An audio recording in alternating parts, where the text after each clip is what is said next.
ওই মাজার ফান্ডের লোকেরাই উঠায়া নেয়, তারাই নিয়ে বুক করে, কিন্তু এই মাজারের পরিচর্যায় কোনো কাজ করে না। এই ঘরটা দেখেন,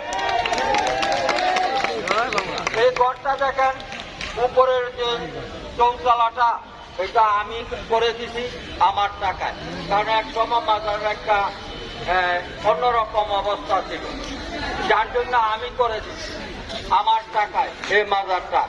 বর্তমানে এই শাহী মাজার এবং সৈয়দ মস্তান রহমতুল্লাহ আলাইহির মাজার দুটি ভিন্ন মাজার, দুটি ভিন্ন ওয়াকফ, এবং এটা একটা আলাদা ওয়াকফ স্টেট।